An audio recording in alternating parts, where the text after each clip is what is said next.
Hey guys, and welcome to Get a Life Podcast Kunai. It's me, Bish. Today I am with Will once again. Say hello, Will. Hello, Will. Hello, Will.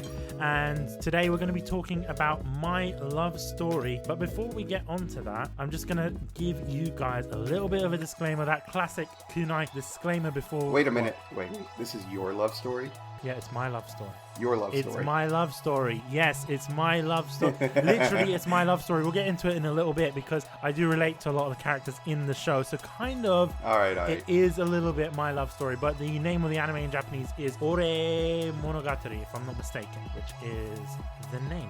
So yeah, before we get into it, for you new folks, Get a Life Podcast Kunai is a monthly anime discussion podcast under the Get a Life group. Due to the nature of discussion, we can't avoid spoilers of the show to be discussed. For those shows that are based off existing pieces of work, whether it's manga, light novel, or some other media form, we're not going to be covering the source material for those. If you'd like to recommend a show for us to watch on Kunai, then leave us a suggestion on our Discord, getlifepodcast.com/Discord. Big thanks to our sponsors, Japan Crate and Crunchyroll, and also big thanks to our subscribers. My Love Story, aka Ore Monogatari, is an anime television series produced by Madhouse. I did not know this when I watched this show, that it's basically the same people that made a Card Capture Sakura, I believe One Punch Man, I can't remember what other stuff. Overlord, yes, it was released in the same year as Overlord as well, which is kind of I did the same thing. Like when we watched it, I went back and double checked who made the show, and I was like, what, this is Madhouse? It was surprising. It genuinely, like, obviously they made Kaiji as well and a bunch of other awesome anime. I just did not even notice, and I didn't think that they'd be able to do a show like this. Do you know what I mean? Because it doesn't seem like their regular stuff. No, not at all. But then again, it's like, Madhouse is one of those studios I always say, yeah, I like them, but half the time I don't even remember half their catalog. But it's huge. Their catalog is huge. I'm looking at it now, like Claymore. It's giant. That's what I always have to look it up. Like when people bring up things about Madhouse, I'm like, I'm trying to remember what else did they do that I really liked. And I found I'm like, oh yeah, this show. It's insane, man. But going back onto it, I don't know really where to begin. This was a show that I was watching while I was actually simulcasting in 2015 in the spring season. We had some great shows this year. I mean, like Overlord. Obviously, I didn't watch Overlord in that season of anime, but it was a bit odd because unfortunately I had to drop My Love Story because we were testing out our simulcast specials on Kunai with Danmachi. So because Danmachi was airing at the same time and we were testing out simulcast specials, and then I think that was Joe's first episode, so we had to figure out how we would integrate Joe into Kunai. So there was a lot going on Kunai, so I was just like, shit, I really want to continue this show, but I can't. So I had to drop it because of that. And we arranged the recording for Danmachi as soon as the final episode aired. So we were pretty much like, we didn't plan the whole simulcast special thing at the time because we were just testing it out, and it was just really an intense time for us. So I didn't get the opportunity to really finish My Love Story or really kind of get started into it either. And I mentioned it with Joe, had to show him the ropes. So there was a few other shows I wanted to watch that season as well. Like I had to take a back seat on, like Nisekoi Season 2, Yamada-kun and the Seven Witches, that kind of stuff. But luckily...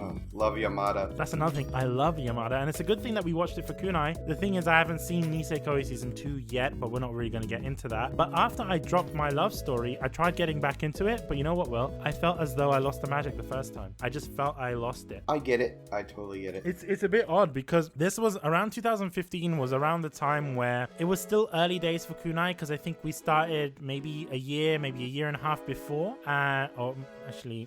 No, we started Kunai in 2013. So it's basically almost 2 years that Kunai was running, and we were still quite new to anime, and I was still kind of in that sort of box in which, I'm only going to watch romance anime in my free time. Do you see what I mean? So for me, I kind of like watching romance anime simulcasted as they come, because it kind of keeps the sort of intensity there, if that makes sense, especially if there's cliffhangers and whatnot. It makes me genuinely excited. But then I tried rewatching it, maybe I think after we kind of settled down a little bit on Kunai, I started rewatching it, and I was just like, you know what, I couldn't do it. It was just so weird, because normally I prefer watching anime in general, binging it, but on some level I love this anime so much. I wanted to have more time to appreciate and cherish each episode, and I feel I was able to do that. Yeah, you wanted to absorb it. Yeah, that's it. I get it. I was like, it's also really difficult to start a series and like get part the way through, stop and try to come back. You're like, no, I'm not doing this justice. Let me just start it all over again. Yeah, and that's what I did. And the funny thing is, right, I kept dropping the show. Every time I tried, I just kept dropping the show, and it was usually after episode 2 when Takeo was holding the iron beam / girder to prevent Yamato from being crushed. Yeah. And it's so weird because it was like, usually for me, there's so much emotion in that one episode that I just needed to take a break. It's weird because I need to take a break to process and calm down my emotions. So when the simulcast was happening, it helped me, waiting a week for the next episode, if that makes sense. It helped me a lot. And to be honest with you, I get it. The reason why I even watched it again for Kunai was I just feel like I had to finish this show. I just felt like that. I was like, I have to finish the show, and I actually have to end that sort of chapter, if that makes sense, so then I can move on. I'm not saying the show is bad. It's just because I've had so many experiences with dropping the show. I think I've dropped the show like 5 times, always at the same time. Wow. I try it every year, literally. I try every year to rewatch it. I'm never able to. Well, you know what, Bish? That makes me super happy that we were able to watch it and get through it for you, and we're able to do this now. It was it was a struggle because I got to episode 2 and I'm like, oh my god, is this time for me to leave? Is it time for me to leave? I started panicking. Because of it, but you're not given a good early expression of not that the show is bad. It's just because there's so much emotion going on through the second episode. I needed to take a break. It's not a bad thing. I'm not saying the show is bad. It's just because the amount of emotion, and with these romantic anime, you need to really be mentally prepared for it, and I wasn't necessarily like that. Oddly enough, though, it was my twin sister who is the co-host of Umai. She actually started getting into anime a few years back, and she actually recommended this anime to me, which was weird because I was watching this anime simulcasted, and then she didn't know that, so she was like, oh Bish, you need to watch My Love Story. If I remember correctly, she saw an advert for it on Instagram from the Crunchyroll page, and I was just like, dude, I've already partly seen this anime. Why are you suggesting it to 12 me? times? Yeah, basically I've been trying to watch this anime so many times and you're suggesting it to me as if it's something new, but I just couldn't get past that episode, just because of the emotion. So I think with this show, it's something that you really need to take your time watching as well. And even for the Kunai rewatch, when I suggested it, I didn't remember that this anime was 24 episodes. I always assumed it was a 12 episode anime. I remembered when I started watching it, and I want to say maybe 4 or 5 episodes in, and I was like, man, I wonder how many episodes the show is. And I looked it up, and it's 24 episodes, and I messaged you, I'm like, Bish, did you know this show is 24 episodes? It was insane. We agreed we're gonna record the next week, which is insane. It's how's that even possible? How did you kind of get started with the show? Was it Kunai that got you into it, or? I actually had a friend who was watching it when it aired, and I was going through a phase where I was watching every freaking anime I could, watching 24, 25 shows a season. I can't do that anymore now, but I tried to watch it while it was airing, the whole simulcast thing. I don't remember what episode it was. I want to say it was 4 or 5 maybe, where I was like, you know what, I'm going to skip it this week. I'll catch up later. And then I just never caught up. And it wasn't because I didn't like the show. It was I was just watching way too much stuff. And you know me, I love rom-coms. Yeah. And especially if they're really sweet like this one is. But just something at that time, I don't remember what all was airing at the same time other than Danmachi. Was it Overlord? Or Danmachi? And Overlord maybe. As well. Overlord was airing. Yeah, so I was kind of in that kind of fantasy action mindset at the time, and this is just so apart from that, maybe. I don't know what it was, but it was like you. And then I tried watching it another time, at the end of the season. Sometimes if there's a show I know that I would like, but I just can't focus on it, I'll wait till the end of the season and then binge it between seasons. Okay. And I tried doing that, and then I got part the way through it again, and then I'm like, I'm gonna take a break, and then just didn't go back to it. So when you suggested it for this, I'm like, let's do this. I'm finally going to watch this too. So it was a very similar story to you. That being said, after our sort of first impressions of the show and how we kind of got into it, I'm quite interested to know what are your favorite episodes and moments, because for me, I would be honest with you, it's very, very difficult just because of the amount of episodes that there are. It's very difficult to select a favorite episode because they're all so enjoyable.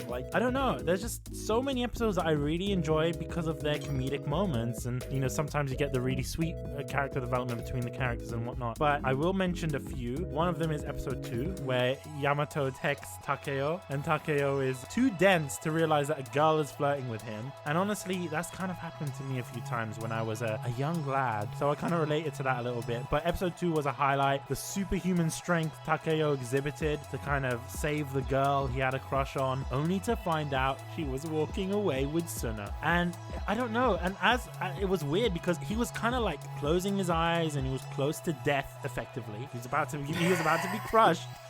And the emotions during that monologue, his facial expressions, the music as well, the tears that were streaming down his face, it sort of heightened that sense of dread. Do you know what I mean? Yeah. Well, it kind of also reflects on his character though too, like just what a good person he is, because he's sitting there, he's like, even if I like someone, if my friend is happy with that person, then I'm happy too. And the thing that's also a testament to his character, it's the fact that he's willing to die to save his friend. And he's assuming that obviously Yamato would make Suna happy, because he's assuming that Yamato liked Suna, and he wants him to find a good girl and whatnot, so he's doing that for him. And that's just, it made me cry. I was just like, of course that Takeo is going to live because he is part of the main cast. There is no show without Takeo-kun, but you feel for him and you learn about his insecurities. When he said, this is one thing that kind of struck me in the episode, I can't be the knight in shining armor, but that's okay, at least she'll be okay. And that got me. But also thinking about, him and Suna, what a bromance. Yeah, no, they say it in the show. The friendship between them is insane, and it's clear that he cares about others more than himself. And I noticed that within the episode. It's why it's one of my favorite episodes, because you get so much character development early on, which is very rare in anime. I think this anime has got off to a really quick start, especially for romance anime and stuff like that.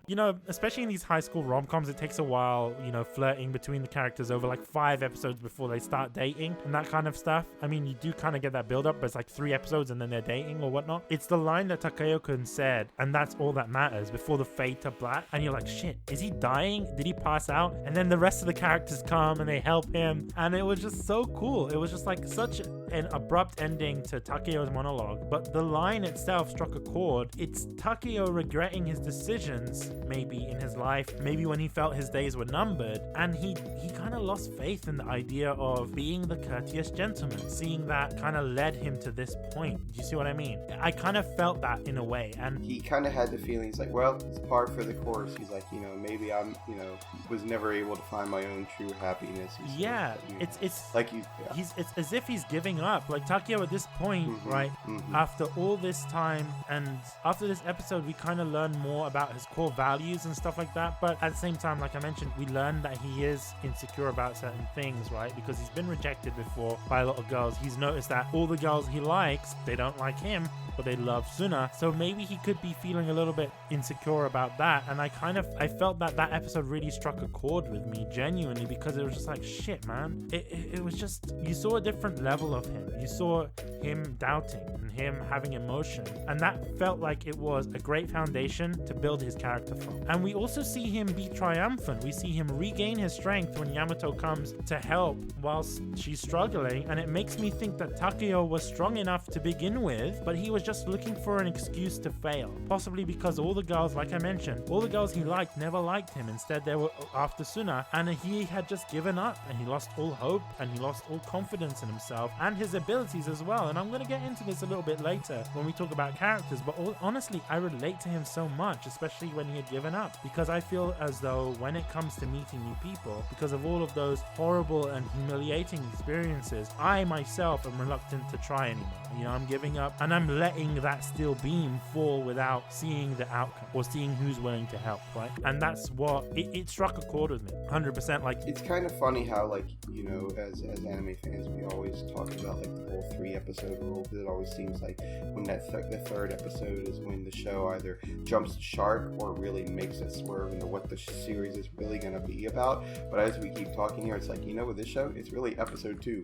Yeah, definitely, because obviously the first episode is there to introduce the characters and to introduce the idea that, Takeo is getting rejected by all these girls, and he's loved by all the guys in his school because he's like the muscly senpai, the one that's there, winning those wrestling events and things like that for the school. And like, he pretty much carries his team during, Undokai or sports day. Yeah, and it's like he has so much respect from his male colleagues and friends, and he has no issue making friends as well. That's something to note. He ends up having, like I said, like a bromance with like half the boys in school. Yeah, definitely, because they respect him so much. So it's not like an issue that he doesn't have self-confidence or self-respect, but I think it's when it comes to women, he finds the difficulty there just because he has such a hot friend. You know what I mean? Like I said, I kind of relate to Takeo, at least from that episode in general. There are some other episodes that I find very notable as well, and oddly enough, it was the next episode after that, episode 3, the episode titled The Blue Ogre, or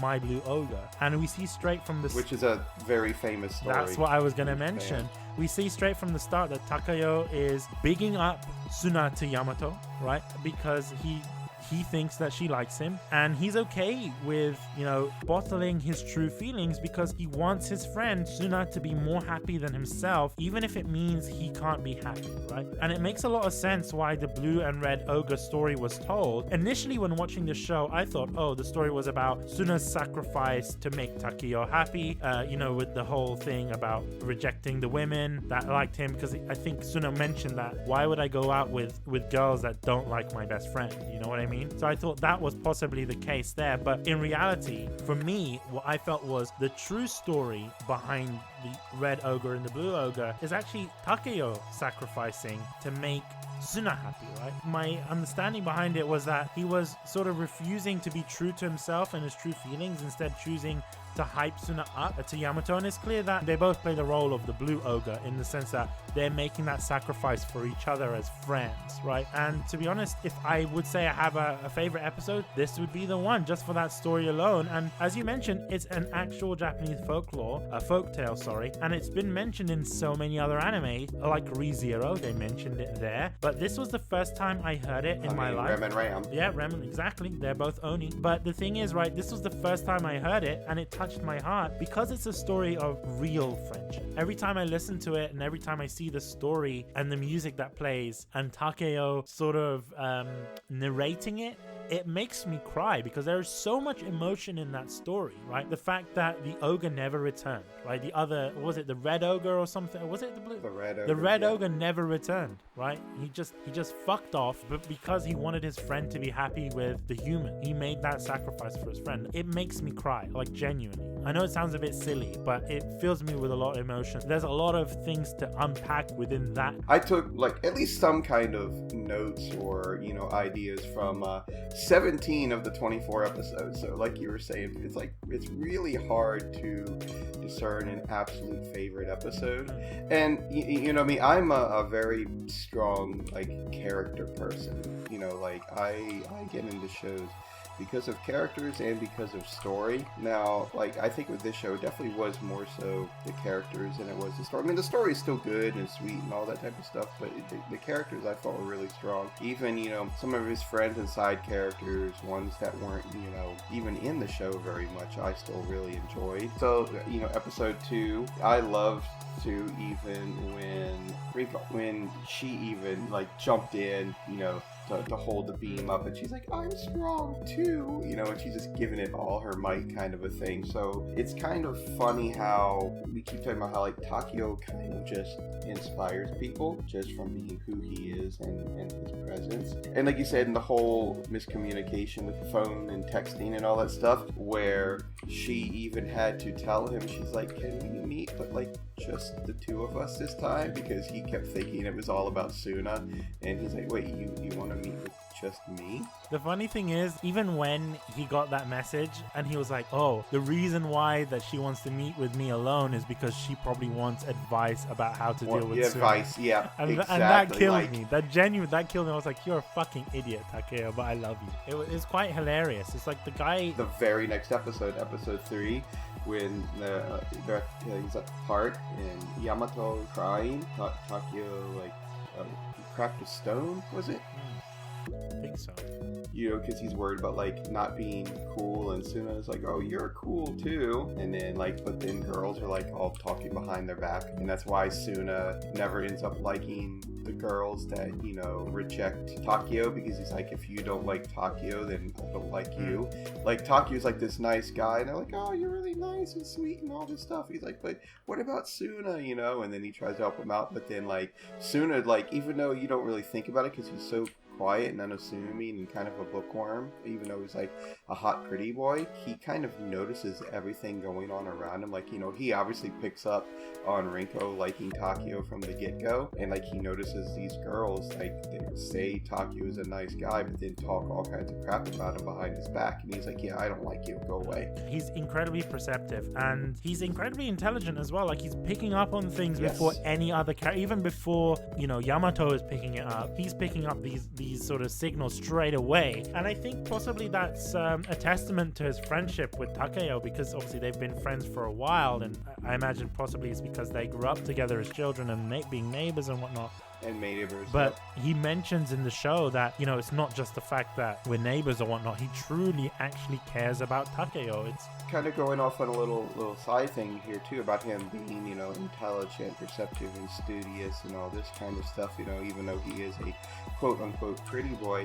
It's like, you know, it's even brought up in the show, like, you know, why haven't you had a girlfriend, you know, why aren't you, you know, with anybody, you know, why are you single, you know, things like that. It's kind of touched on here and there throughout the episode and everything, but it's like one of those things where not only is it he doesn't like the girls that like him because of them, you know, dissing on Takeo, but he's focused on his studies and just, you know, being chill and, you know, worrying about that kind of stuff later. So I think it also is a good show that kind of shows people from different walks of life as well. You know what I mean? Which is true, because you see other characters going on with their life. For example, you see Takeo's mom, Takeo's dad. They're quite old in that sense, but also at the same time, you see Takeo's little sister from his... Was it little sister or little brother? I can't remember. But Takeo's little sister as well, being born into this world. But you also see Suna's sister as well, who's the college student. Yep, dude, she's hilarious. Dude, I love her so much. And like, I love when, like, you know, the guy that ends up, like, you know, going after her and all that type of stuff, and the way that she just treats him, like when there was in the cafe and she's like dragging him out the door. Oh my god, I died laughing. Like, it was another one of those episodes I had to pause it because I was laughing so hard. Not only did I pause it, I rewound it and watched it again so I could laugh even more. You know what I love when they I can't remember when they actually introduced her, but when they introduced her and then she's talking about, oh, how is Takeo, by the way? Like, she's like not necessarily obsessed with Takeo, but she was like, I'm guessing she was touched by Takeo because obviously Takeo gave her a compliment, and then he was like, oh, Nii-chan, right? Or Ne-chan or whatever. Like, you look like that flower. Yeah, you like that flower, yeah. And he didn't know what the flower was. And at the time, because... And then, because at the time she was kind of I don't want to say she wasn't rough around the edges. She wasn't a tomboy. She was being bullied because she was quite tall and skinny, right? So you know, I think people compared it to like a statue or something, and then you know, and she thought that Takeo was just gonna make fun of her, and he was like, oh no, you just look like that flower, and it's like, what? It was like a lily or an orchid or something like that, and I'd imagine I can't remember how old she was. I'm guessing she was like, what, junior high or something at that time, or for a young woman to get a compliment like that, especially being somewhat bullied, right, that must have done wonders for her self-esteem. So I'd imagine, see, kids, nice guys can do good things. Well, I mean, I don't think Takeo was doing it like to Takeo was a kid. I don't think he was doing it to no, flirt not at all, but not at all. He was just doing it because it's just who he is. Exactly, that's his nature, and he noticed, oh, she looks nice, she looks pretty, I'm gonna give her a compliment. But obviously he doesn't necessarily understand what those words meant to her. Even for her to remember it all those years later, it must have made a huge impact on her. And she still kind of had a crush on on Takeo, and she was trying to shake down Yamato and stuff like that, which I thought was quite funny in that sense. So obviously trying to find out more about Yamato and seeing if she's worthy for Takeo. It was quite interesting. It's just that whole little dynamic between their two little apartments and families that I thought was, you know, really interesting, because like when I was growing up as a kid, it was a very close knit kind of community. Like it was, our house and then like 4 other houses, like I don't want to say around the block, like somewhere like right across the street, somewhere on the other side of the alley behind our house, where all of us boys just hung out all the time until we got into like junior high school and kind of went our own way and stuff like that. But it just kind of reminds me of that whole little dynamic of growing up with your friends around you and just experiencing life. Because I'll be real with you, I never had that experience just because my neighbors, like their kids aren't my age, right? So I never really had that growing up, but I kind of in a way maybe had that like with my cousins and stuff. But it was still nice and refreshing to see that in Japan that existed. I didn't know necessarily that happened in Japan, if that makes sense. Oh, absolutely. No, like completely. So I mean, it's funny, just as from my example is like I leave school well after the students do. Like the students are usually gone about maybe an hour and 20 minutes, hour and a half before I leave school. But on my way home, like I don't drive a car. I ride a bike to and from all my schools, and I ride through the neighborhoods where these kids live. And I'm always seeing them out, playing with each other, hanging out at each other's houses, stuff like that. And, if they see me, they'll always come out and talk to me for a little bit as I'm riding by. So it's like they really do. It is a thing here in Japan, which I'm really happy to see, because I think in America we've kind of lost that a bit. Like most Americans, do have that small group of friends, but it's not like it used to be back when I grew up. And I don't know if it's just because of the digital age we're living in or what, but it's definitely not the same. I don't know if it was ever like this where I live. I presume probably in more rural areas in the UK, it kind of is more like that. But obviously in London, I think everyone just wants to go the fuck home. And do you know what I mean? I know it sounds really bad. No, absolutely. Like just go home and just relax and just fuck off, basically. But that being said, is there any other like standout episodes for you? Because there's some episodes that are going in my mind, like the episode where they get lost in the mountains, and that was one, or the like Disneyland episode and stuff like that. But they didn't really stand out as much to me, if that makes sense. I loved episode 6. Where Takeo just keeps talking about how like he just wants to cuddle and hold hands so bad, but he's like at the same time he's kind of afraid, not from like a rejection standpoint, but because of the fact that he views Rinko as being so, what's the word I want to look here? I don't want to say soft, but I guess that would be the word. He's afraid of like doing something wrong, hurting her and things like that. So which I totally get that too. So like, because I'm kind of a big boy myself, like I know you've talked about relating a lot to Takeo, but I kind of do too, because I was always one of the bigger people like in high school and things like that, and any of the girls I was interested in were quite smaller than me. And I still remember like my date that I took to homecoming, like dancing with her, and I kept feeling like I was gonna crush her in my arms, like when we were slow dancing and stuff like that. So I totally understand that as well. I just want to know, what were your thoughts, because there's the one comedic moment, I can't remember which episode it was in, but it was when Takeo was practicing to kiss. Oh my god, dude, I think I messaged you about that, and I said, dude, I am losing it right now. This is the greatest thing ever. Like, the whole cellophane thing, and I was like, is he gonna, like, I don't want to say the word, but I was like, is he forcing himself on him? And he literally does. Yeah. And like Suda's just sitting there like trying to fight it with all of his might, but he's also kind of like blushing about it too. I'm trying to think, right? Was that technically Suna's first kiss? Yes. Okay. Yes. With Takeo. And I love like Takeo is like, he's like, well, it's mine too, but it doesn't count because we're using plastic. I mean, that was quite funny actually. But at the same time, I think, was it later on in the episode where, if I'm not mistaken, Takeo was like sleeping or something, and then Rinko actually goes in for the kiss, I think, if I'm not mistaken. Yes, no, you're absolutely right. And I think she, doesn't she, like, I can't remember if she fully kisses him. Yeah, I think she does. And like, he doesn't even realize it, because like, I remember it's in I don't know if it's the same episode or a later episode, where when they do kiss and everything, and he's like, oh, finally my first kiss with you, and she's like, well, first kiss for you, and he's like, wait, what? I think that was episode 18. He got technically his first kiss on Yeah. I don't know whose birthday But like it she was. had already done it, and I think she even says that she had done it like a bunch of times. Like I think like she said something like it was like her like 20th kiss with them or something like that. He just didn't know it because she would do it when he was like asleep or something. Which is kind of creepy when you think about it. Like that seems. It is, but it's also freaking adorable. No, I don't know. I don't know if it's adorable. I would say it's a bit.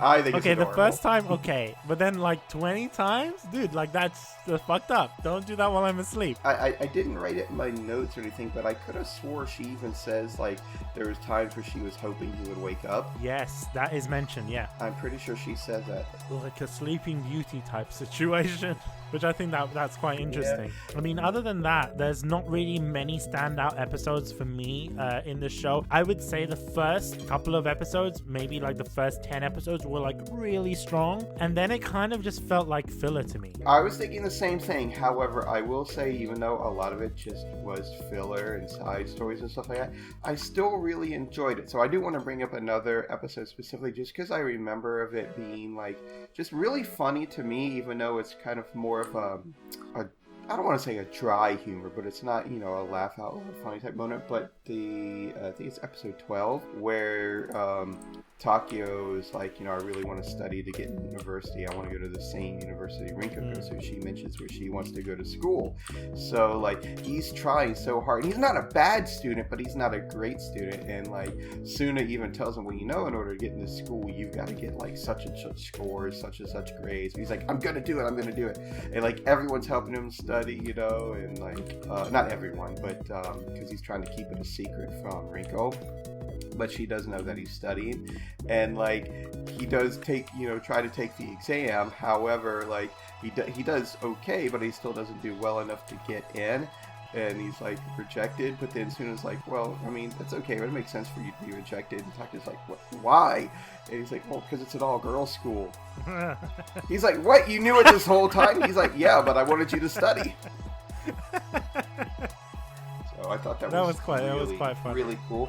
Yeah, but it's also, even though he tricked Takeo, it was his also roundabout way to help him and get him to study and to improve his grades.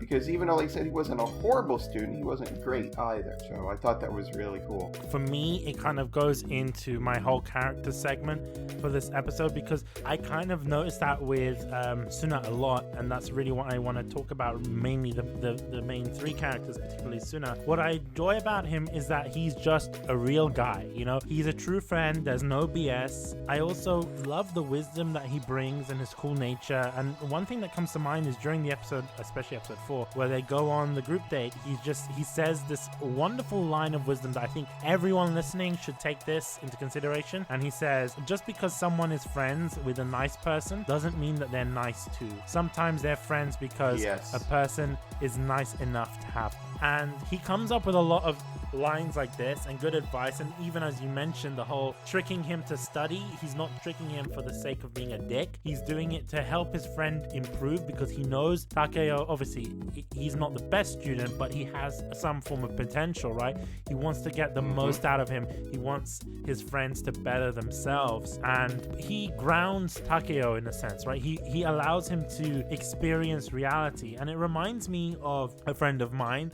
You guys might know him. His name is Jacob, also on the podcast, because I'm going to be mentioning it, right? I'm pretty much like Takeo-kun, and it's a bit odd for me to say this, but with Suna, it's like the way he mentioned about all of these girls that don't like him and just like being rude behind his back. It's as if he's saying to him that, dude, don't fall in love with like any random girl you see. Do you see what I'm saying? Yeah. And I think it's probably because Takeo as a character is, and I'm going to get into it a little bit with Takeo, but he's just trying to make it known up front that, dude, you need to be careful. You shouldn't really be someone that trusts everyone, because you're gonna get yourself hurt. And he's doing it to protect his friend, but some people might see that as quite harsh and quite like kind of cool demeanor and quite cold, but I see it as him just trying to protect his friend. I don't want this just to, you know, be the Suna show, but I really do feel like this series itself is just as much about him as it is Takeo. You know, obviously, like, you know, Takeo is like the guy of the show, but it's like when they even show like flashbacks of them being younger, and that like Suna basically will sometimes ask Takeo, like, why are you doing this? Like the different things that he does and how he interacts with people, and like even people that are mean to him, how he'll still be kind to him. He's like, why are you doing this? Why are you acting like this? But he's not doing it in a dickish form. He just generally wants to know, he's interested in what his friend is doing and to seeing if there's anything that he can, partake from his end, things like that. And it really helps him to learn about Takeo as a character as well. And I think that's probably why they're such great friends, because Suna is taking that opportunity, especially when he's younger, to learn more about him. And you kind of see this in the flashbacks between, like after the end credits, there's tends to be like an end episode segment, and it's usually like flashbacks from their past, which I didn't notice this in my first watch, but I noticed it in the Kunai rewatch, is that he's always asking him questions, as you say, right? And he's curious, but it's because, when you see Suna recalling those and laughing about it, it's because he's learning about Takeo and how he is interesting as a person, right? He's not questioning him. Like I'll give an example. Like there was, a girl that I was seeing when I was like 20, 21, and I would literally have friends be like, man, why are you with her? Like that kind of thing. Like they just didn't like me being with her at all. But it wasn't that type of thing with Suna. He was asking like, why? Because he just wanted more information. He wanted to know like how he was as a person. Exactly. And I think that once again, that really helps him grow as a character, but it also helps him to understand Takeo and his likes and dislikes. The fact that he knows Takeo inside out, because the way I remember he was like, when he was like, oh, I know you like cute girls, and he just figured him out. Like I found it quite funny actually, that he just knows his friends so well, probably even more than Takeo knows himself, if that makes sense, which was quite interesting. No, absolutely. He 100% does too. I fully understand. Like even like it's funny though too, kind of going on a little side tangent here about his mom. Like his mom even knows more about him than he does, and that's why she gets even so surprised that like he even gets a girlfriend. Yeah, definitely. What are your thoughts on Suna as a character? Because I'm guessing you have more expansive thoughts on him. I mean, I'm just gonna straight up be like, I've got a boy crush on him. Okay, I think so as well. I agree with you. He's just such a great character. I don't see why anyone wouldn't. He is. He's such like a bro, and like I said, I like the fact that he himself is a good person, but he's what's the word? I don't want to. I guess maybe demure. Okay. Like reserved, very calm. He's like the other side of the coin from Takeo. He's a good person, but not the boisterous good person. The person that would more or less like to work, from the background, not be noticed, but still be, doing good things. Going on to that though, speaking of Suna, well, I just want to talk about his best friend, Takeo-kun, because as you know, I really want to kind of get into the the character of Takeo, and for me, he's a very interesting character. And if you ever want to know, fun fact, if you ever want to know what I look like, I mean, you can check out my Instagram at Get Left Podcast, but you can also just take a picture of Takeo, and I pretty much look like him. I like to say that I am his real life doppelganger. I'm tall, I'm built, I am quite strong, and also at times I can be a bit dense. Yes, this is true. Yes. But do you think that you could hold up an Ivy? You know what? I mean, probably not now because I haven't been working out. No. But I used to carry cement bags that were like 20 kilos each, like maybe 40 kilos I could lift. I don't know if that's a good thing, it was a bad thing. I mean, back in the day when I used to work out, I used to lift a bit. Say they like when I was in high school and playing sports and like working out and things like that. Used to go on like these church trips where I can't remember the exact name of the thing now. It's been so long, but it's basically kind of like a Habitat for Humanity, where we would go and like help work on impoverished people's houses, like paint them, put up new walls if they needed it, do roofing, things like that. Because I was always one of the bigger guys, I would always be one of the people to carry the shingles up and down ladders onto the roof. And if you know about shingles, you know how heavy they are. But you didn't carry I-beams or anything like that? No, not I-beams. I don't think anyone is capable. Like, that must have weighed a ton. That fell from a building site. It's just so unrealistic, but I'm guessing it's done for it was so surreal. Yeah. Yeah, absolutely. But I'm guessing it's done to show how powerful Takeo-kun is. But it's not just that. I mean, that's not just the reason I relate to Takeo as a character. Takeo has a kind heart. He's always seeking to do the right and honest thing. And to be honest with you, he's truly a gentleman. Like, I know Takeo talks about 100% what it means to be a man. You know, it's so weird because I remember the panel that Nate was talking about. He was talking about like positive masculinity in anime and stuff like that. And for me, I think Takeo is a great role model of that, in my personal opinion. But it's unfortunate that Takeo, people see his appearance, they get incredibly intimidated. For example, in episode 4, Yamato's friends mistook him for a bear. They were joking, of course, but they didn't expect Yamato to be with a guy like him, you know, someone that's like maybe 3 times her height or whatnot, and huge, right? And they judged him until, you know, he saves them from the burning building. And it goes to show you shouldn't judge a book by its cover. And it kind of reminds me of a funny story that I kind of went through. When I was working in retail, I was serving this Japanese mom and her kid. Maybe her kid was like maybe 3 or 4 years old, and he was in the stroller, and I was showing the mom where, I can't remember, she was looking for something, and I was showing her, and the kid was really scared. Like, he looked at me, and I'm guessing you've never seen someone my height before, because I'm like 6 foot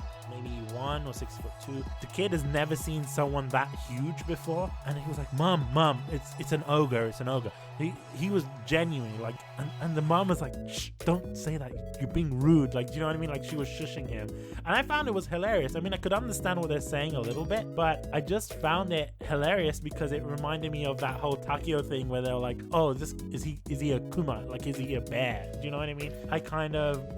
It reminded me of that. It's interesting as well that Takeo has a type when it comes to women. Like I mentioned, it's mentioned early on that, you know, he likes cute women, but he also, quote unquote, seems to fall in love instantly. You know, any girl that talks to him, he's in love, right? It's funny how we keep talking about this, and it's like, other than being like ridiculously strong, you know, I relate so much to Takeo too, because just like you know, and if we're talking, you know, here in imperial measurements, I am 6'1". I'm just under 6'2", actually, you know, and always been a bigger guy. And like when I first came here to Japan, it was the exact same thing. Like, I would have kids sometimes that would see me and they would like duck behind their mother or their father or whatever, because they had never, you know, seen someone like me.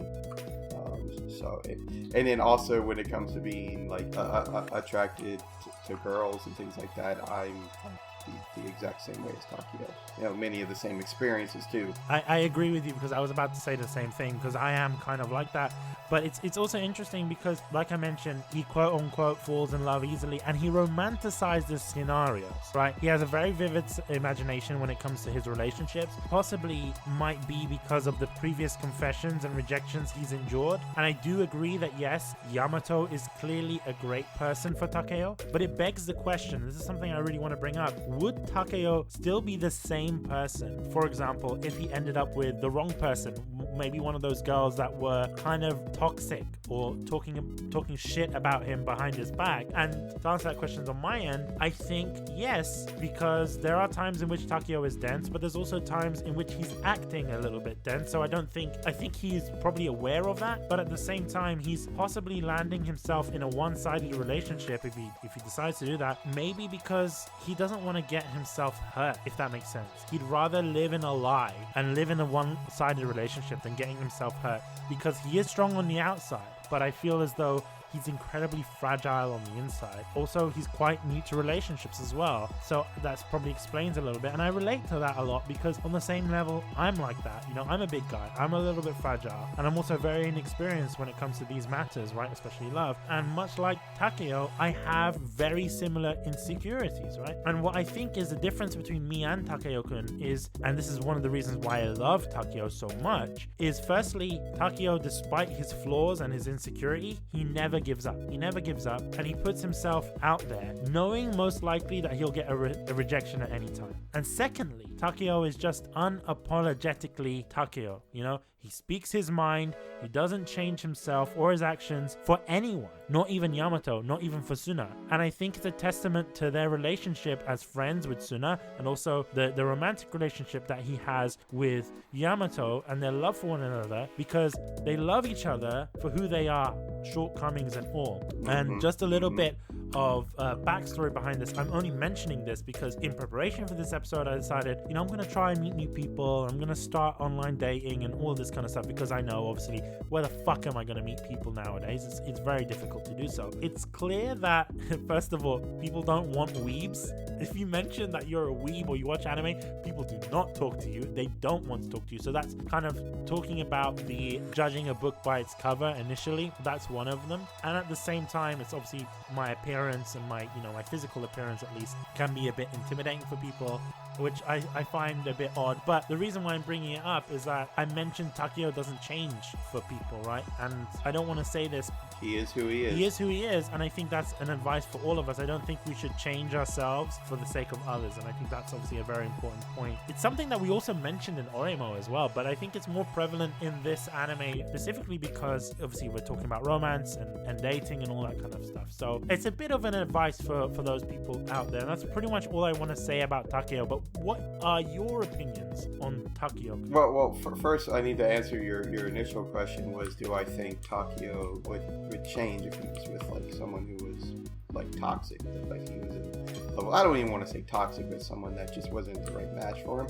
That's actually a very difficult question to answer because as a person, I don't think he would change, kind of like how he was, like even if he was in pain, I think that he would just kind of go through it. But at the same time, I think he would at least speak up to his significant other. But I think he would, God, I don't want to talk bad about him, but like I said, because like we both can relate to him so much, I think that his whole thing about just wanting to be in a relationship period would make him just try to stick in that relationship and, keep trying to make things work even when they clearly, shouldn't be together. So like I said, I think it's both a yes and a no answer, I think. Like I don't think he would change, but I think at the same time he would constantly be, I don't want to say second guessing, but maybe questioning being with that person. But anyway, as for Takeo-kun himself, like what is there really not to like about this dude other than just, him being dense and you having to like literally hit him over the head with a hammer to get him to like understand something, It's funny because he's so confident in some regards, but then completely insecure in others. Like he just, takes him forever to even realize when someone does like him. And it's like the whole thing with Suna's sister liking him so much, but he just straight up never picks up on it. And then he's like, wait a minute, your sister liked me? It's like all this time and I never knew. But yeah, I mean, it's not really a lot to say, in my opinion, that we haven't kind of already touched on, you haven't brought up. He's just a generally good person. And I'll say really, like, if you really want to know who Takeo is a person, I would say not even anything between him and Sun or him and Rinko, but see how he handles like seeing his baby sister for the first time and like, instantly falls in love with her. Or like another good example would be with him and give me a minute to call her Saijo, the little like arc they have with the other girl that ends up getting a crush on Takeo and how he treats her. And he's like, I want to be friends with her, but I also don't want to hurt her, He's like, because I'm in love with Rinko, just the way that he handles anybody in his life, I think is all you need to know about Takeo. We've gone through 2 of the 3 main cast of characters in the show. I want to pass it on to you. I don't want to give my opinion first. I want to have your opinion on Yamato-kun, aka Rinko. I like her a lot. She's adorable.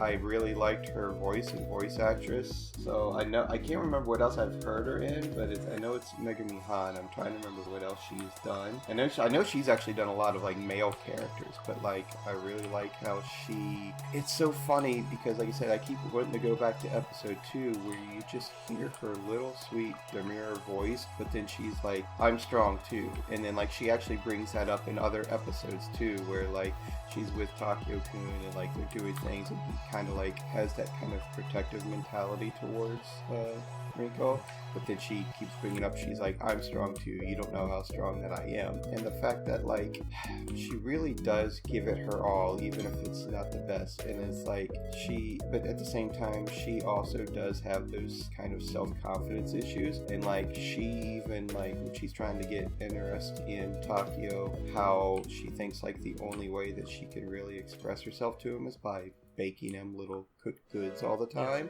instead of just sitting and talking with him and just being herself. So again, it's kind of like a growth story for her too in this situation, and how, like, as the show progresses, how not just Takeo but the other people around her, she kind of opens herself up to them and lets them pull more of herself out. And like, even with her girlfriends and things like that, she's like, well, you know, there's this group of guys that I know that are, you know, friends with Takeo. I can, you know, arrange a meeting. Like, she just wants other people to be happy and things like that too. So they're all just good people. I will say that I would have liked to have seen a little more overall character development from Rinko, because the Rinko that you meet from the first time to the Rinko that, you know, is in the final episode is almost the same, other than her putting herself out there more. Like I said, there is some character growth there, but I just would have liked to see more. Yeah, I agree with you, and especially the fact that there is like 24 episodes within this show. To me, and this sounds really bad, but she just seems more of a supporting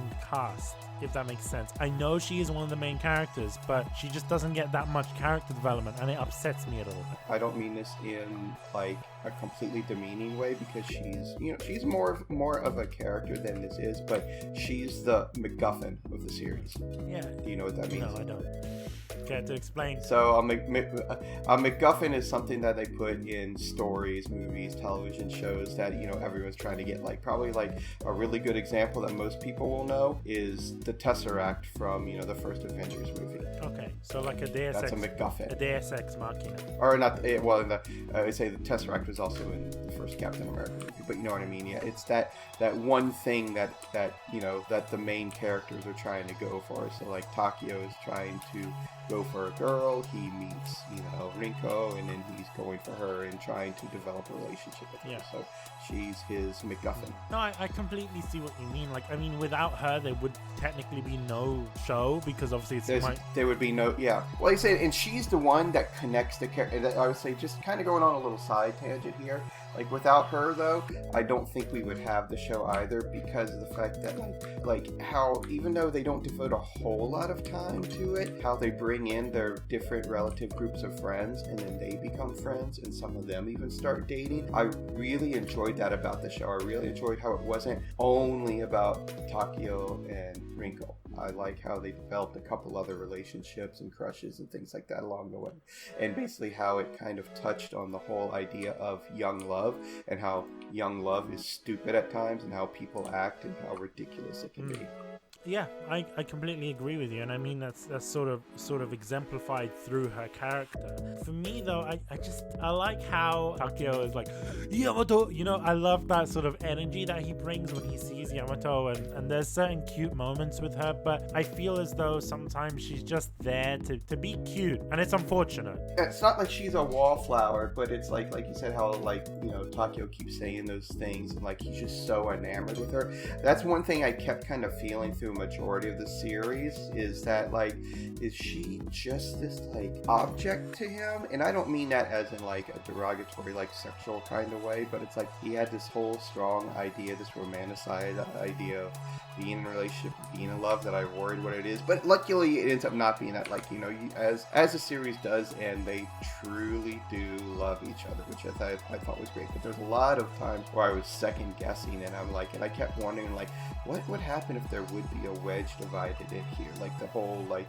thing with like I said earlier, with Saijo even confessing, I'm like, would he even, you know, go with the idea? I'm like, wait, there's other girls out there, but it's like, and then he is so in love with her, but it's a true and genuine love. See, now that's the thing that I think would have made more sense, and look, you mentioned that wedge between them. I would also like to have seen that, because it would bring the show and make it more of a drama that's actually believable, right? There's so many instances in this show where it's like, am I really supposed to fucking believe that an iron beam fell down from a building site, or a building went on fire and you know, Takeo went in and saved them? But I could believe the wedge thing. I could believe the whole idea of temptation, right? And it also reminds me, going back to the whole, like, you know, pseudo Disney World episode where I can't remember the guy's name, but the guy from university with Suna's sister, and like he kept finding ways to try to split them up and keep them apart,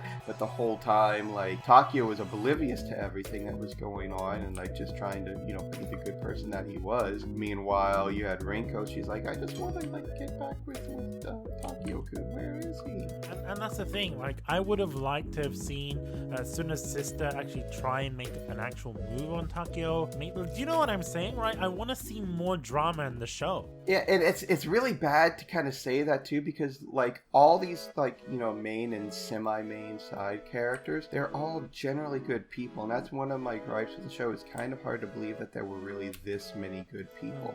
And it's like, even there's a couple characters that start off like kind of bitchy and annoying, but then they, because of being surrounded by good people, they kind of become good people themselves. It's weird because it kind of contradicts what Suna says at the beginning about not all friends of good people are good people, if that makes sense. But then they end up becoming good people anyway, and just like, what the fuck? Like, why would you mention it in the show if it's not actually gonna happen? So like you said, there's a few little gripes like that here and there. They're not deal breakers, don't get me wrong. It's just I've noticed it, and it kind of puts a sour taste in my mouth. No, absolutely. Like I said, it just kept sitting in the back of my head the whole time, even as much as I was enjoying it. It's like, yes, this is an anime, and you know, anime is fake, but at the same time, I kept having to like, this wouldn't really happen. Yep.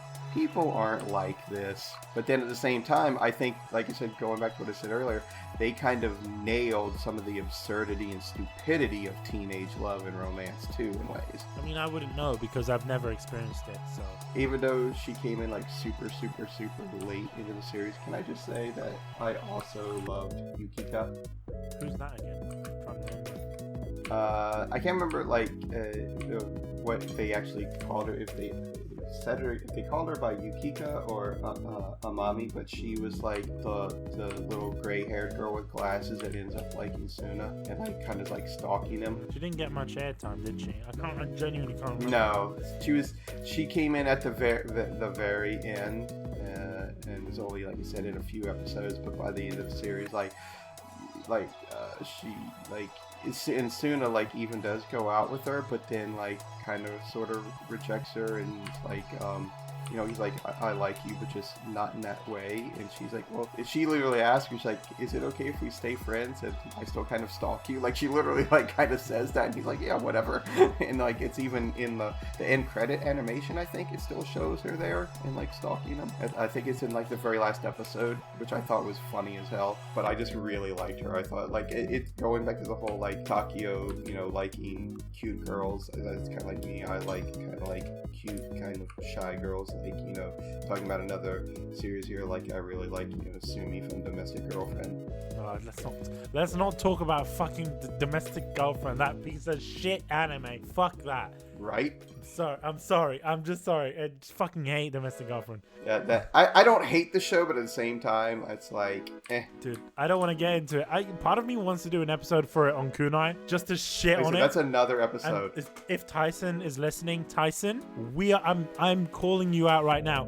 I want to invite you on a Kunai episode so we can talk about Domestic Girlfriend and have an argument. I'm just gonna flat out say, like, yes, I watched, you know, the anime, and I've read a little bit of the manga just to see where things go and happen and stuff like that. And it's like, while I do enjoy it, it's like I enjoy it because it's kind of a train wreck. It's so fucked up. But the writing is so bad. Okay, let's forget about Domestic Girlfriend for the moment. But you know what? It's good that we mentioned it. But let's forget about Domestic Girlfriend. The thing I want to mention is the art style and direction in the show. Obviously, it's quite cute. It's so cute that I want to die. Like, it gives me off the typical shojo manga vibe, you know, which I love, like stuff from like Shojo Beat and stuff like that. They're very soft colors but bright cutaway gags, which sort of makes you feel that love is in the air, right? And I enjoyed the cutaway gags themselves. They were quite funny, especially those animation bits, like when Takeo is screaming and then there's a little Takeo coming out of his mouth, stuff like that, and him reacting to the food, at least earlier on. Just in general, they're nothing short of fantastic. However, at times, this is another gripe that I have with the show, I was pretty disappointed with the level of detail put into other characters, whether it's the lack of detail when the main cast aren't on the focus. You know, there's a little bit of dodgy frames in the animation, right? You might have seen them, but also at the same time, you notice this more so with female characters, is that they all fucking look the same. If you shave their heads, they do have a very similar look. The only one that looks, I wouldn't say completely, but they have very similar. They look looks. Exactly the fucking same. Not all of Yukika them. looks Yukika looks exactly like Yamato. If you shave their heads, took away the glasses, they look exactly the same. The only one that I'm gonna semi-degree and semi-disagree. I'm 50-50 on this. The only character that I think looks different is Suna's sister, and that's it. I was gonna say, her, but yeah. The rest of them look exactly the same, dude. I'm sorry to say this, but they just look the same. I think Saijo looked different. Slightly different, but they all look the same. All the girls in this anime. But at the same thing, same thing. I mean, the thing to go with that is that I think that not animation mistake wise, but just overall design wise, though. Like, I was really interested to see how this series compared to the manga, and it's like exact. Oh yeah. Like that's something. The art style of the anime compared to the manga is like exact. Like, whereas on the last episode that we recorded talking about New Game, like, while I love the New Game animation and the art style, it is different than the manga, just very slight differences, but it is different. But I also think that's because with New Game there's a lot of sort of bright popping colors, and the animation looks very it's noticeable. With this, you can notice that everything looks quite flat. Do you see what I'm saying? So I think it's a lot easier to get into the manga. Like, it's very easy to transition from manga to anime if the animation style is quite flat, if that makes sense. It's a completely different studio that did it, but the whole time that I watched this show, it gave me 3D Kanojo vibes, if you've ever seen that anime. Or it's called Real Girl. It's what it gave me vibes like that. Or there's like a more recent series where I can't remember the name of it. It's like, oh god, like Love is Science, Science and Love, something like that. Where basically it's these two scientists that like have never been in love, and they're like, well, why don't we try doing like love type stuff together? And it reminds me of that too. I see what you mean, definitely. But that's really what I have to say on that. I didn't have much else to say on the art style. If there's anything else, feel free to say. But obviously, I straight up really enjoyed this art style. I think it's, it's one thing that a lot of people give, Madhouse both props and grief, because like they'll have some shows that are just animated brilliantly, and then they'll have others that you can tell they got lazy with. Like, for instance, like, as much as I like Overlord, after season 1, they got kind of lazy with Overlord. But at the same time, Overlord, I think, is so good that I kind of forgive some of the animation things that they did, and also sometimes it kind of fit. Whereas, like, then you watch how, like, the first season of One Punch Man and how that, like, blows people's minds, you know what I mean? But then you watch this, and, like, there's really not much that, like, it's kind of really difficult with a show like this to have, like, mind-blowing animation, but I really respected that. And, as an afterthought, when I looked at the manga to see how true to the manga they tried to keep everything, like even little things like when they first meet Rinko and she's like doing her little quick run jog away and she falls down, I thought that was adorable. And even though the animation is just kind of slightly off, like when you look at her compared to the floor in the background, I was like, oh, that's cute as hell. And like, I totally forgave that little slight, discrepancy. I just kind of want to round off this discussion on the audio-visual components with the music. To be honest with you, the anime OST, like, the music is quite nice, but it's not something that I would kind of listen to on my daily basis, right? Very subtle. It is, but it worked, right? It's not like, oh, it's shit. Do you know what I mean? Because it's weird, because I keep on saying this, like, you'd notice music if it's good. Like, sometimes you really notice good music, but at the same time, if music is like mediocre, you didn't necessarily notice it unless it's like shit, if that makes sense, right? Right. So it's there, it's up there. But one of my favorite things about this show, and I think one of the main reasons to kind of get started with this show, is the opening and the ending. And I know that sounds a bit odd because usually on Kunai we don't talk about that. But the show's OP and ending are absolute fucking bangers, right? I remember when watching the show originally, I never skipped the opening sequence because the animation is nothing short of beautiful, and that music, I listen to it when I want to feel hyped. You know what I mean? Like, in fact, when I want to work or edit or something, I listen to this song and I channel my inner Takeo, right? If that makes sense. When I was watching this, for us to do this episode, like a couple episodes in, I want to say around like episode 4 or something like that, I even put out a little tweet saying that if you ever skip the OP or ED to My Love Story, you're doing yourself a disservice. Exactly, dude. The energy behind the OP, it does a good job of actually getting you hyped up for the coming episode. And I never really noticed the ending until watching it for Kunai, because usually what I do is I'll skip endings when watching simulcasts and stuff, which is kind of shit, to be honest. I'm trying to change that, but I do remember back then I never paid attention to the ending. But wow, this is fucking fantastic. And to be honest with you, possibly the best ending for a romance anime ever. The animation is just, it's really good. I was gonna say, and not only is it the music, but the visuals that go along with it, they're just so good. The visuals, they're so in good. sync with the animation, and the hair flips that happen, it goes in just as the swelling of the song happens, and stuff like that just really, the emotion in the main singer's voice during the chorus made me fucking cry when I heard it. And the ending does a great job of creating an atmosphere perfect for reflection.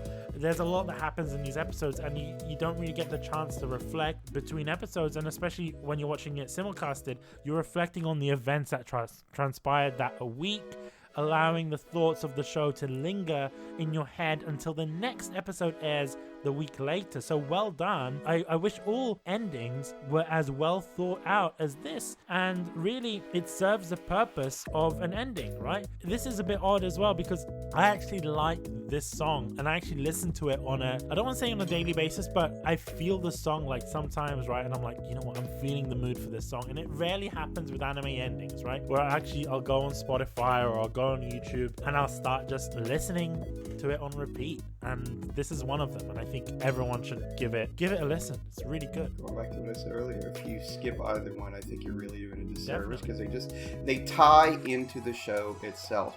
And like it's funny too, because from the first episode, well, I'd say more so from the second episode, to the end, how you can watch the visuals in both the OP and ED, and how you can tie it into what happens throughout the series.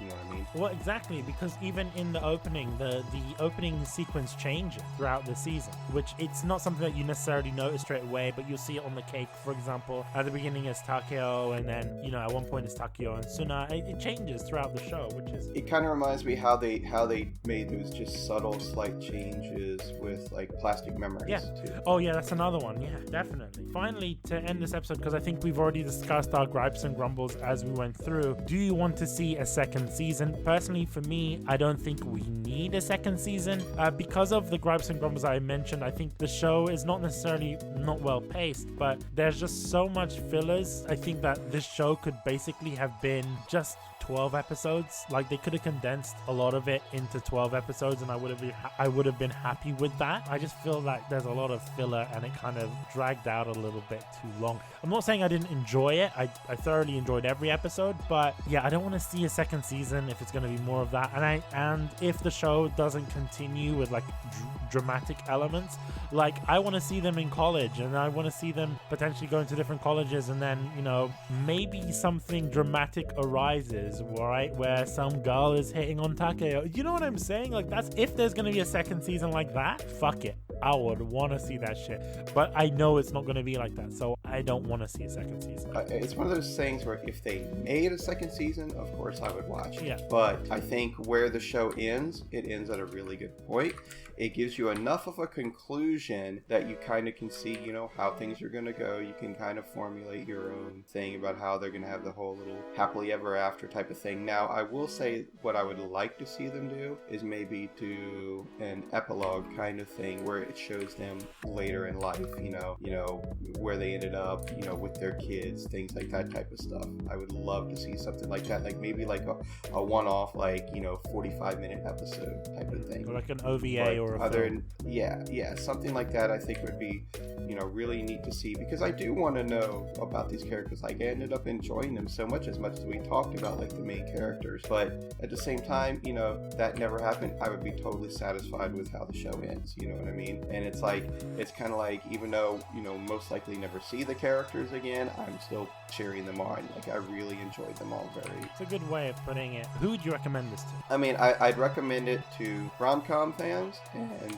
that would be about it. Or if like someone came to me and was like, hey, Will, we know that you like rom-com shows, what's a good one that I can get into? But it's like, let's say, but it would have to be under special credentials. Like, they tell me like, I want something a little bit longer, or I want something that maybe I can relate to, if I think they could relate to some of the characters in there, things like that. So it's still kind of niche in those regards, because obviously if someone just comes to me and says, I want to watch a really good rom-com, what should I watch? Toradora. Yeah, you know what I mean? Yeah, it's true. At the same time, like, if there's certain criteria that people are looking for, I would gladly recommend this. Or like, let's say someone says they're looking for several recommendations, or they're trying to get into anime, and they don't know what they should watch, and let's say I had to pick like 20 mixed mash shows of different genres, this one I might throw on that list.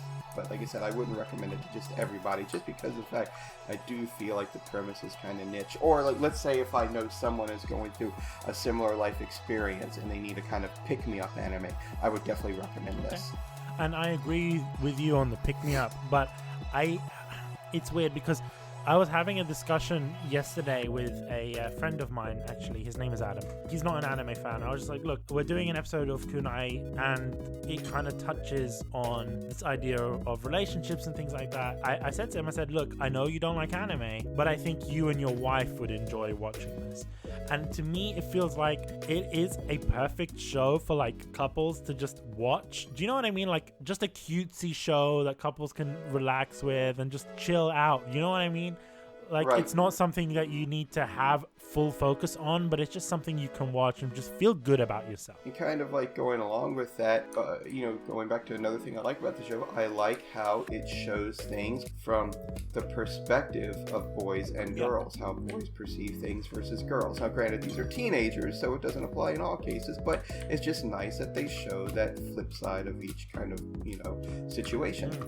And I think that it adds to the reason why the show is so great for newcomers, because you get to see so many different perspectives, you get to see so many different types of characters, but then also you're grounded in reality because, once again, because of Suna, right? And the characters are just so relatable. So I think if you're new to anime, maybe not necessarily watch this, but if you're someone that's like, oh, fuck anime, this and that, because I know there's a lot of people out there that think anime is all nasty and shit, but this is just a cute, wholesome, feel-good show that you can't really necessarily shit on, right? So, or like it's also a good show that, like, let's say someone's like, I want to watch something, but I have no idea what I want to watch. Yeah. It could fall into that category, It's like, well, give this a try, because let's say it's someone that's also trying to break out of their comfort zone and they're like trying to expand, their anime. It's like, I've been watching, all these, battle shonen anime. I've been watching all these fantasy anime. It's like, but I caught this one show and I really like, what's something similar to that? Like, let's say if it's a similar show, you know what I mean?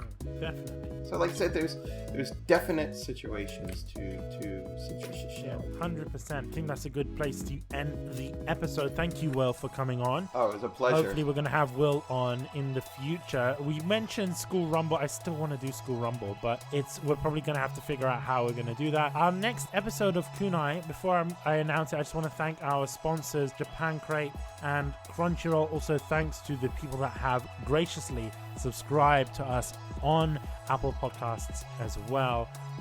Obviously, thank you for doing that. It really does help the show out. The next episode of Kunai, you can actually see it on there will be a pinned tweet. If you go to our Twitter page at Get Alive Podcast, there is a pinned tweet by the time this episode goes out that will tell you our episode schedule. So you'll be able to see what it is. But from what I remember, the next episode of Kunai is with Kevin. We're going to be doing... what is the name? of that show. It's the one, the zombie one. What is it called, Will? Zombieland Saga. Zombieland Saga. So good. Yeah, so that's what we're gonna be doing. I still haven't had a chance to watch season 2, but I love. I didn't even know that there is a season 2. So yeah, it's airing right now. It's not over yet. Cool. Well, the thing is, right? I actually we're doing that recording tomorrow with Kevin. So that's just gonna be really cool. I'm glad to hear Kevin back to you. I always enjoy Kevin on the show because he's so like opposite of me. So it's always, good to hear opposing points of view. You know what? I would love to get you on an episode with Kevin, but we'll work it out. We'll work it out. I just want to see how that works. I mean, it might be a bit difficult because of all the time zones and stuff. Because before it was just 2 time zones, like we're working in the UK and in Canada, or UK and US, or UK and Japan. But UK, Canada, and Japan, that's just gonna be a fucking mess. But we'll try it out and see. If you guys want to see that, please tell us on our Twitter, on our Discord. But until next time, bye-bye. Later. Hey, it's me, Bish from the future. And you're wondering, Bish, why are you talking into the microphone and what's going on here? Basically, we did say Zombieland Saga was supposed to be the next episode. I'm here to correct that. It's actually Gate. That's going to be the next episode of Kunai. We had some scheduling issues, unfortunately, and obviously I went on hiatus. So, Bish from the future here to tell you that the next episode of Kunai is Gate. We will try our best to do Zombieland Saga sometime soon on Kunai. And yeah, bye. Stay sexy. Oh, am I allowed to say stay sexy? I don't think I am. I didn't get Joe's permission, so this is an unauthorized stay sexy. So, stay sexy.